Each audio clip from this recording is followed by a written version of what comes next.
मसूद साहब, भारत अमेरिका को बहुत एडमायर करता है, उनके बिजनेस टर्म्स भी हैं और ज़ाहिर उनकी लॉबी में भी वो फॉल करता है। पाकिस्तान ज़ाहिर चीन का दोस्त है, भाई है और बड़ा एक लॉन्ग टर्म रिलेशनशिप है बिजनेस के साथ साथ दीगर और भी सेक्टर्स में हम देख रहे हैं कि पाकिस्तान चाइना रिलेशनशिप अच्छा चल रहा है। तो इंडिया अमेरिका रिलेशन पाकिस्तान पर क्या असर कर सकता है? जी हाँ, देखिए पिछला जो टेन्योर था बाइडेन एडमिनिस्ट्रेशन के, उसमें देखें पाकिस्तान को लेस इंपॉर्टेंस दी गई, प्रायोरिटी में पाकिस्तान नहीं था। और इंडिया जो स्ट्रेटेजिक पार्टनर बन गया, और पाकिस्तान देखें ना, जब वार ऑन टेरर थी तो it was non NATO allies strategic partner Pakistan था। अब से यहाँ पे इंटरेस्ट चेंज हुआ, चाइना को कॉन्ट्रवेट करना है, कंटेन करना है। क्वाड का इंडिया मेंबर है, सो देयरफॉर प्रायोरिटी उन्होंने इंडिया को दी। That is one thing. लेकिन देखिए पाकिस्तान की इंपॉर्टेंस फिर भी खत्म नहीं हो सकती है। पाकिस्तान अमेरिका अच्छा। के हम जब ताल्लुकात देखते हैं, पास में शेयर हिस्ट्री है, शेयर गोल्स रहे हैं, फिफ्टीज में सेंटों में सीटों में हम थे। फिर देखिए कोल्ड वॉर से वार ऑन टेरर में हम साथ थे। तो वो एक हिस्ट्री है। फिर पाकिस्तान का इंटरेस्ट है अमेरिका में, देखे ना, हमारे इकोनॉमिक एंगेजमेंट्स जो हैं अमेरिका में ज्यादा हैं। और देखें हमारे आईटी से लेकर टेक्सटाइल का जो बहुत बड़ी मार्केट है वो अमेरिका है। सो हमारे लिए तो एक बैलेंस वो अप्रोच चाहिए चाइना के साथ एज वेल एज अमेरिका के साथ। क्योंकि हमारी फॉरेन पॉलिसी में ये वाजह है कि we are not in any camp. That is one thing. लेकिन जहां तक इंडिया है तो इंडिया का इंटरेस्ट के तौर पे देखिए एट टाइम्स उन्होंने एक बात चीजें इंडिया की इग्नोर भी की।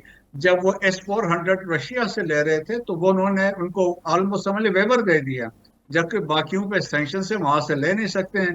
तो वो प्रायोरिटी की बात है, नेशनल इंटरेस्ट की बात है। लेकिन देखिए नो एग्जिट फ्रॉम पाकिस्तान में डेनियल मार्किन ने भी ये लिखा कि पाकिस्तान एक ऐसा मुल्क है कि वेरी इंपॉर्टेंट है, आप इसको इग्नोर नहीं कर सकते हैं। सेकंड, उसने ये कहा जो रिलेशन है, जो बॉन्ड है बिटवीन पाकिस्तान एंड अमेरिका, आप उसको तोड़ नहीं सकते हैं। सो देयर फॉर पाकिस्तान जो है साउथ एशिया में इंडिस्पेंसिबल है। देखिए फ्यूचर में जहां जितनी भी डेवलपमेंट होगी, देखे ना, पाकिस्तान ही इंस्ट्रूमेंटल था अमेरिका और चाइना को रिप्रोचमेंट कराने में। पाकिस्तान ही was instrumental in bringing Taliban, Doha में जो बातचीत थी। सो अब जो रेशन अफगानिस्तान में डेवलपमेंट्स हो रही, सो पाकिस्तान का जो रोल है, इंडिया जो मर्जी करे, दुनिया इसको इग्नोर नहीं कर सकती। नजमुल साकिब साहब, पाकिस्तान की क्या स्ट्रेटेजिक इंपॉर्टेंस अब रह गई है आपकी नज़र में कि अमेरिका हमें प्रायोरिटाइज करे, जबकि कंटेनमेंट ऑफ चाइना उसके लिए सबसे ज़्यादा बड़ा मसला बना हुआ है और इंडिया उसके साथ बड़ा ज़बरदस्त इत्तेहादी है? मेरा ख्याल है ये सवालों में जो सबसे रेलेवेंट सवाल है ना, ये आपने किया है। बुनियादी तौर पे ये है कि हमारी तस्वीराती सिचुएशन जो है, जिसको हम स्ट्रेटिजिक इम्पोर्टेंस कहते हैं, वो तो अपनी जगह मौजूद है, उसको कोई हिला नहीं सकता। हम जिस जगह पे मौजूद हैं, ये इधर आपका मिडिल ईस्ट है, सारा का सारा तेल यहाँ पे मौजूद है, ईरान इधर है, चाइना से हमारे साथ हैं, अफगानिस्तान, ये वो। तो जहाँ तक आपकी स्ट्रेटिजिक वैल्यू है उस पर तो शक नहीं है। फ़र्क सिर्फ ये पड़ा है कि बाइडन जब जब आए थे तो उसके बाद जो हमने फ़ोन का इंतज़ार करना शुरू किया था कि वहाँ से एक फ़ोन आएगा, और फिर हम पता नहीं 3.5 साल तक वेट ही करते रहे। कम से कम इस दफ़ा हम नहीं कर रहे वेट।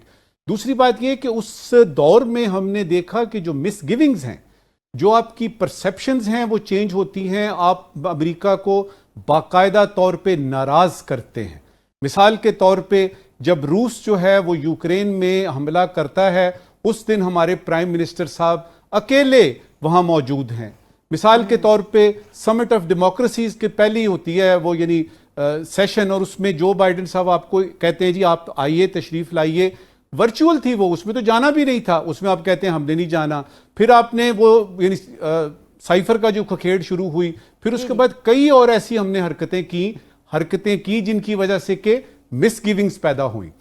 अब ये है कि जो मुझे उम्मीद है एज ए डिप्लोमेट, अगर मैं आपको बताऊं, तो मुझे लगता है कि इस वक्त के तालिबान जो हैं वो ट्रंप एडमिनिस्ट्रेशन को बिल्कुल एक आंख नहीं भाते।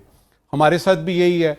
उनका उधर यानी लगा हुआ है, वो हार्बर कर रहे हैं, यानी फितना उल खवारिज को, TTP को और अलकायदा को, और हम कह रहे हैं, मानते नहीं हैं। जो बाइडन की वो थी ना यानी एडमिनिस्ट्रेशन, ये जो आपका एंटनी ब्लिंकन है, इसने तकरीबन $146 मिलियन, आज से कुछ 3 साल पहले की बात है, इसने कहा जी कि अब ये टेररिज्म जो है वो अफगानिस्तान और इस इलाके से निकल के तो साहिल की तरफ चला गया है। तो अब फिर हमने देखा कि उसमें सीरिया आता है, उसमें आपका लीबिया आता है, उसमें आपका इराक है, यमन है, ये सारे हिसाब किताब जो फिर सबसे बढ़ के जो इस वक्त हो रहा है मिडल ईस्ट में, तो फोकस हटा हुआ है। हमने क्या करना है, 3-4 बातें बताता हूं जो पाकिस्तान को फॉरेन पॉलिसी के एंगल से बहुत जरूरी हैं इस वक्त करने की। सबसे पहले यह कि देख लेते हैं कि आज की वो इनॉग्रल उस पे स्पीच में करते क्या हैं, साउथ एशिया की पॉलिसी में पाकिस्तान कहां फिगर करता है, पहले तो मैं वो पढ़ना चाहूंगा। मीनवाइल हमने क्या करना है, सबसे पहले हमने करना है जज्बाती बयानात नहीं देने। हम लोग क्या करते हैं, जरा सी को बात हो ना, ओ जी अमेरिका हमारा दुश्मन है, नहीं जी अमेरिका हमारा दोस्त है। देखिए दोस्ती मुल्कों की जो होती है ना, ये ताल्लुकात मुल्कों के, वो इंसानों की तरह से नहीं होते। फॉरेन पॉलिसी दुनिया की किसी भी जगह पे है वो जज्बात पे बेस करती ही नहीं है, वो नेशनल इंटरेस्ट पे करती है। आपका इस वक्त का नेशनल इंटरेस्ट जो है वो ये कह रहा है कि आपने अमेरिका को खुद देखने की बजाय अमेरिका के एंगल से अपने आप को देखना है कि आपकी यूटिलिटी क्या हो सकती है। आपने उनको बताना है अपने यानी चैनल्स के जरिए, डिप्लोमेटिक चैनल्स के जरिए, कि चीन उनका यानी दुश्मन है। अच्छी बात यह है कि डोनाल्ड ट्रंप का जो जाविया है चीन को देखने का, वो एक स्टेट्समैन वाला है। उसने कहा है कि जी हम मिल के बात करेंगे, झगड़ा करने की जरूरत क्या है, बिजनेस करते हैं। चीन के साथ हमारे ताल्लुकात और हमारे ताल्लुकात अमेरिका के साथ, इसमें हमने बैलेंस क्रिएट करना है। हम किसी ब्लॉक का हिस्सा नहीं बनेंगे। अभी तो वो पुल आया ही नहीं जो हमने क्रॉस करना है, और हम अभी से ही कह रहे हैं, फिर वही बात जज्बाती बातें, नहीं जी हम चीन को नहीं छोड़ सकते, हम अमेरिका। भाई आपको कौन कह रहा है कि आप चीन को छोड़ें? चीन को भी रखें। सिफारतकारी होती क्या है? सिफारतकारी में आप दोस्त बनाते हैं, जो आपके मौजूदा दोस्त हैं उनको अपने करीब लाते हैं, उसमें आपने बैलेंस क्रिएट करना है। फिर सबसे बढ़ के रामीन आपने यह करना है कि अपने घर को ठीक करना है। देखिए सबसे इंपॉर्टेंट बात, इंडिया को आप रोक नहीं सकते, इंडिया को करने दीजिए जो वो कर रहा है, क्योंकि वो तो दुश्मन है, वो डिक्लेयर्ड दुश्मन है।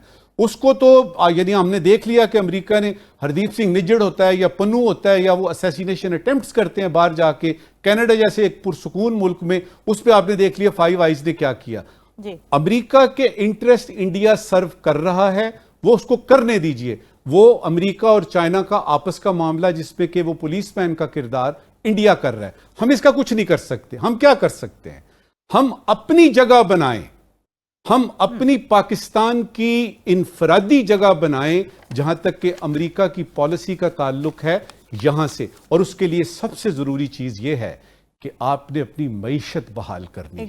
ये जो बार बार ये $7 बिलियन IMF फलाना टमकाना। और एक और चीज इस वक्त, ये आखिरी बात बताऊं आपको, अक्सर लोग ये समझते हैं कि फॉरेन पॉलिसी कोई अलग चीज है, डोमेस्टिक सिचुएशन कोई अलग चीज है। आपकी फॉरेन पॉलिसी रिफ्लेक्शन होती है आपके मुल्क में जो माशी तौर पे हो रहा है, आपके पास किस किस्म की स्किल्ड लेबर है, आपकी लीडरशिप कैसी है, आपका जोग्राफिया कैसा है। ये सारी सूरत हाल जब आप देखते हैं तो आप फिर कहते हैं जी हाँ हम फॉरेन पॉलिसी बना सकते हैं। उसमें सबसे इंपॉर्टेंट बात यह है कि अगर आपने सिर्फ फॉरेन पॉलिसी ही का फर्ज करें, आपने अपने डिप्लोमेटिक मिशंस को तनख्वाहें देनी है ना, वहां पे आपने कल्चरल सेंटर खोलने हैं, वहां पे आपने देखना है कि वहां के एक्सपर्ट जो हमारे पाकिस्तानी उनका ख्याल करना है, उसके लिए पैसा चाहिए होता है। तो सबसे पहले आपने अपनी मईशत बहाल कर दी।